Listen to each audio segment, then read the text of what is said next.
As our final feature on the Newshour tonight, I have with me in the studio Irfan Khan, who I have rightly described as arguably the best actor in Indian cinema today. Everyone says that. Irfan, it's great to have you with me in the studio once again.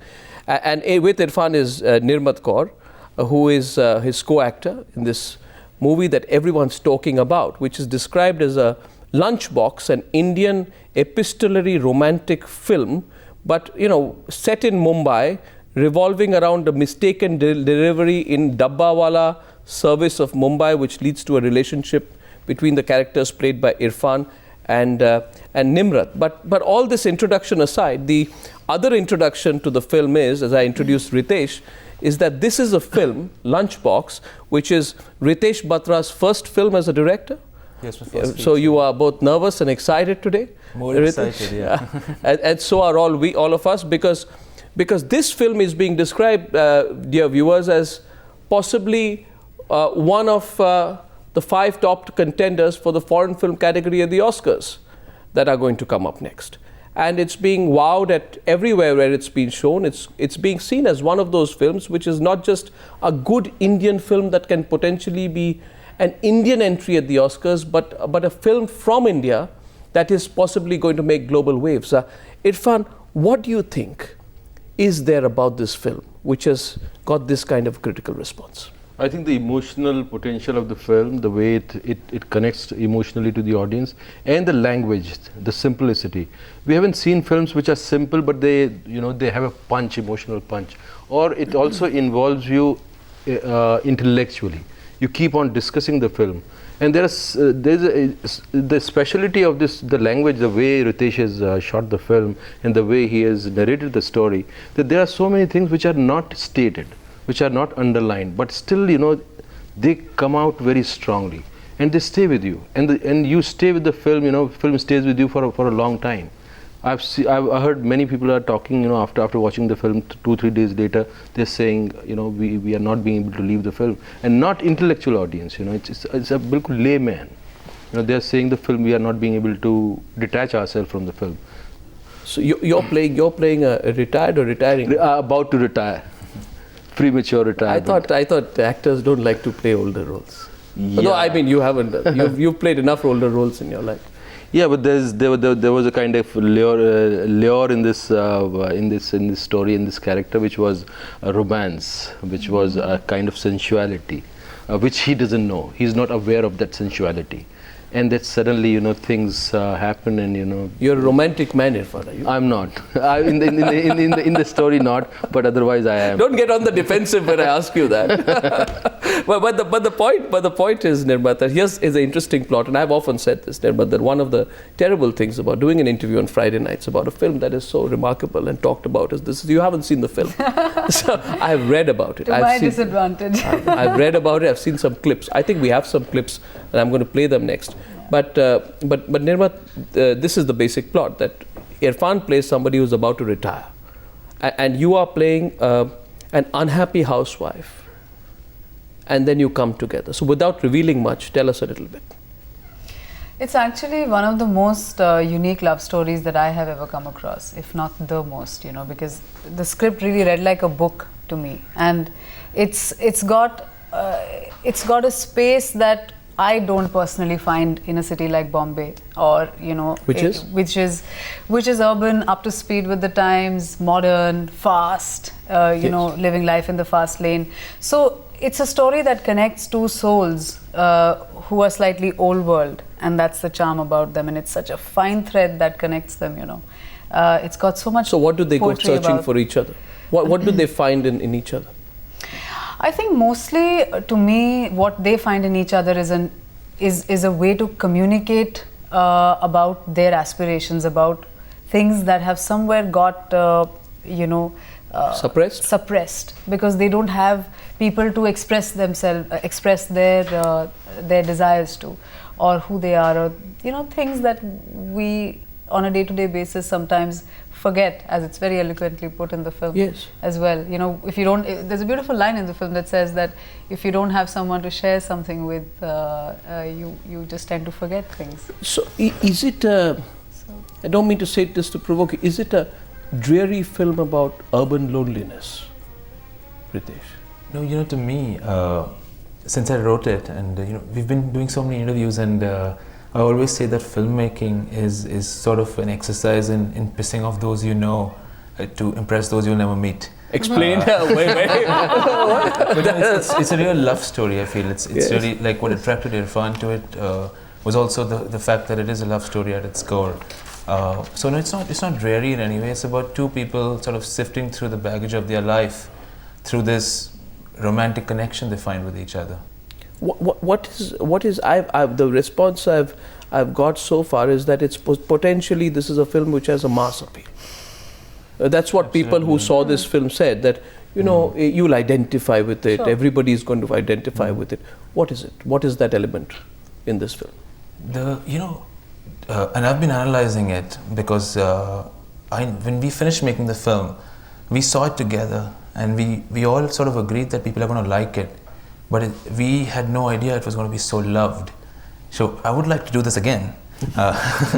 So I've been thinking about it a lot, and I think it's really that the film is so local and so specific to India and so specific to Bombay, and in making it so local, somehow we touched upon a universality. Stories can only be universal and can only travel if they're extremely local. So I think that's what's making the film travel and making it so talked about, really. I think, yes, Irfan. Do you think we can analyze why the film doesn't work or why it works? No. Do you think we can? You can't do that. Yeah, I think if it doesn't work, you can. If it works, you don't know why it worked. But I have had a theory. Entirely. I have had a theory about, I've said this to Irfan before on the many occasions when we've had the pleasure of chatting, and he knows I'm a big Irfan fan. And I've said this that one of the things that makes me so proud about this kind of cinema and actors like Irfan is the fact that they hold their own. So whether it's any global film, actors like Irfan hold their own. But films like this, and I felt so happy when I read Irfan. I'm told that when this was shown as part of the International Critics Week at the Cannes Film Festival, this got a standing ovation. Is that right? Yeah. You got a standing ovation? Yeah. You were there? Yeah, we were there. So we all were there. what This was the first screening. What was... It was actually 12 minutes, then we rigged it to 15 minutes, then we started saying 15 minutes. Every interview we increased 12, 13. A standing ovation? Yeah. A 12-minute standing 12, ovation? Yeah. At the Cannes Film Festival? They just kept on clapping and clapping, We were emotional. Were you crying when that happened?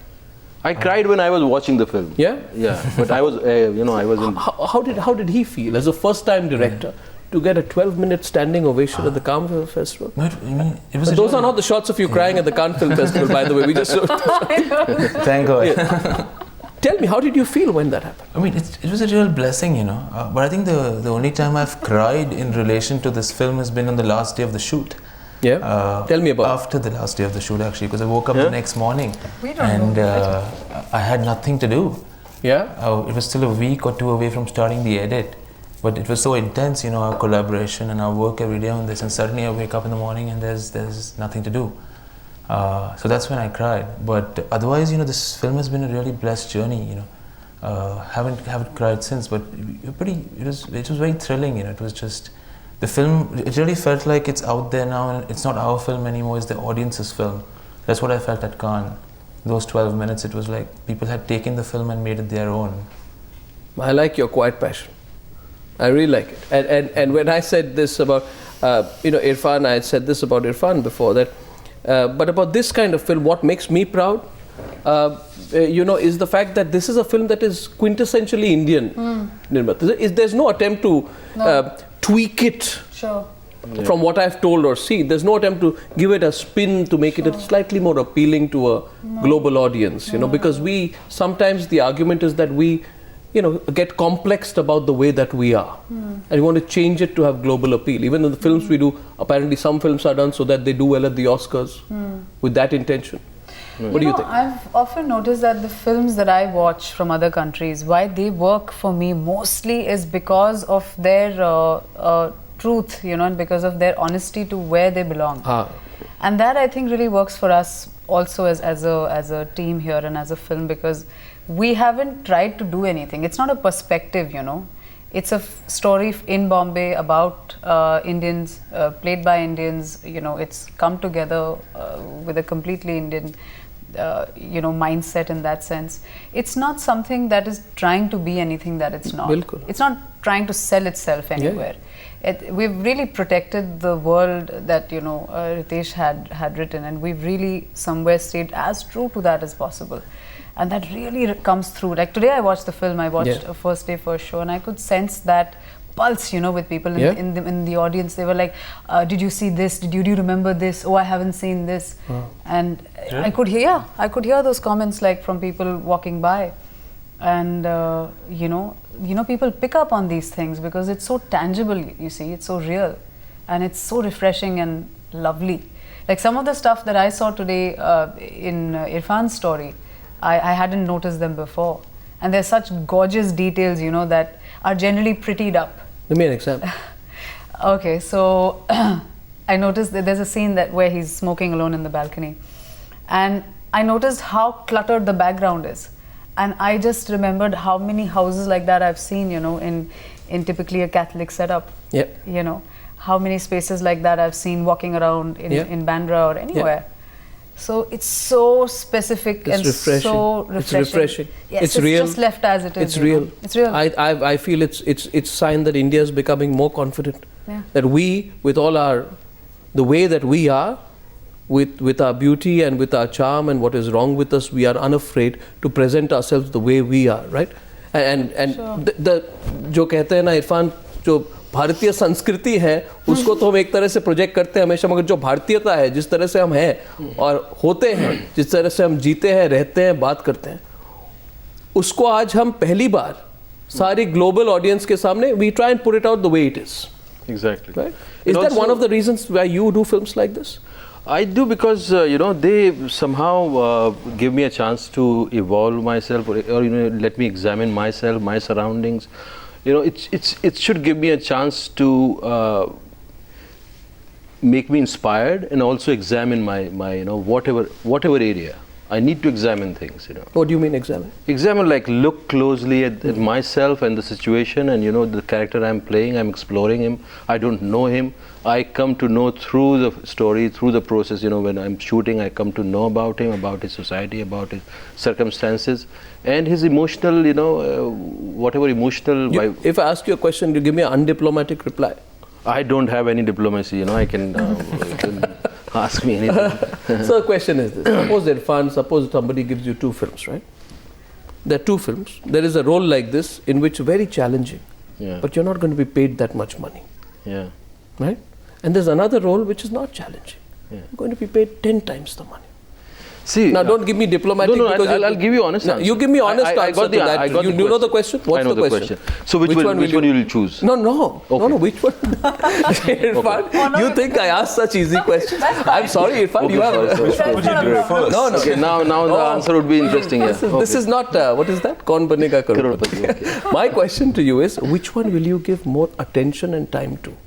And if this director comes to you and says, I can't pay you, but I want 10 times more time for 10 times less money. I think that's what I said actually. That's what I want that answer from you. Exactly, that's what happened in this film. I was paid 1/10 of my 1/8 of my. And you spent a lot of time. Yeah, most of the Hollywood films I do, I generally end up paying my money from my own pocket. I'll explain you how, but later. But see, it's not the question of a film which is giving me a chance to explore. What was the other condition? More money. More money and more, I would say, creative challenge. Creative challenge. Creative challenge. If the creative challenge, the role which is offering me creative challenge, but it doesn't have a scope to connect to people's heart, then it doesn't matter for me. That creative challenge is meaningless unless and until it has a potential to connect to people. That is very, very important for me. Yeah. For that, I can sacrifice whatever comes. That's superb. I'm very happy to hear that because but we are now going to because one reason there have been many great actors. I mean, not all as great as you, but it is often said. We are all residence critics as viewers. We all say there were some great actors, but for commercial considerations they moved away. And I can tell you this, Irfan, everybody who's watching you wants you to break away and stay true to your cinema just because of your talent. Now we're going to play a little clip from this movie where you're being a romantic, right? So here's a question put to you, the romantic Irfan. Let's hear it. Nice particular clip, is it? Yeah. So what was he doing? He was He was forced into a kind of what do you call it, invitation, and he was fed in that yeah, pasande, some dishes, and he was not liking that dish, but was diplomatically he was saying, yeah, good, because he was liking her food. He was just waiting for her food, but he was pushed there, and then all these things come up. Yeah. Your wife and this and that. So this romantic story, Nirmat, where does it go eventually? You want Should I name the place where it goes to? It's up to you. There is a destination. There's a destination for this. There is? So tell Geographical destination. unless you think this is going to affect the people from No, it watching won't. your It film. won't. Yeah, right? please. It won't, right? Yeah. Okay, Goes tell to us. Bhutan. Bhutan. Yeah, say. Tell me where it. No, I'm not asking Yeah. about the geographical location. I'm asking you about the twist in the romance. Oh, the twist That in the will give romance. away Yeah, the I story. know. That will We'll give away. They'll give it away. This is my first movie. I'm still learning how to give these answers. I'm so tempted to tell you. Don't give it away. Don't give it away because I know a lot of people will. Yeah, you were saying something. But I'll tell you one thing, that it's one of the most unpredictable and one of the most fun movies to keep up with. Yeah. When you're watching, it's like I've sensed that the audience has so much space to enter the film somewhere. Yeah. You invest so much when you're watching a film like this, because there are those blanks that you can fill. Yeah. There are very comfortable silences which are very difficult to sustain and create and make entertaining. Yeah. And not it's very tough to strike that balance somewhere, I think. So that really comes through. I'm so fresh off the film, because I've just seen it in the morning. Yep. So I really sensed that as well this morning. Well, I think I sense that this film is going to make waves. I mean, I'm saying this before, just talking to you, knowing the talent. And by the way, this casting coup, Nawazuddin and Irfan and talent like Nirmat, what an amazing casting coup you've done. There's been, by the way, there's been so much critical appreciation, I must say, not just of Irfan, but also of your performance, Nirmat. I mean, it's been spoken about. I've told the top international press and top critics in Cannes have praised it. So first film, but you must be full of confidence and you must be so happy about it. I don't know about confidence, but I think I had some great material, and it was one of those things that I'd have beaten myself if I'd not stayed true to it. It was just that. Well, we wish you all the best, but how did you manage that casting coup? It was very anticlimactic actually, because I had all these speeches ready in my head about how I'm going to convince Irfan, I'm going to convince Nawaz. But they read the script and we met once or twice, and then they were on board, so I didn't get to use my speech. But we spent many months looking for Nimrat. Met a lot of actors, meetings, auditions, and then finally I had seen her in another film. She had a small part in a movie called Peddlers, and I saw her play that she did, a wonderful play called Baghdad Wedding in Bombay, and then I met her, and then she invited me for Baghdad Wedding, so I had to pretend like I hadn't seen it before, and I went and saw it again. Yeah. So, but it was. I feel like I tell you, we're good at revealing secrets on the Newshour. We have to give you something. You invited us, yes. But yeah, it's a real blessing, to have these great actors, and then they all became my co-writers, in the process of making the film. They got themselves to the parts, they got their lives to the parts, and they enriched it. Well, it's looking wonderful. I wish you all the very best. I hope this does well globally and in India. And it's a good watching this weekend. That's Lunchbox, the movie the world's talking about. The cast and director with me in the studio. Thank you very much for joining me. All the very best. Thank you. All the very best for coming. Can't stretch around for all of you, but Irfan, particularly to you, thank you very much. And that's it on the Newshour. But before that, we'll take a very short break and I'll be back after that.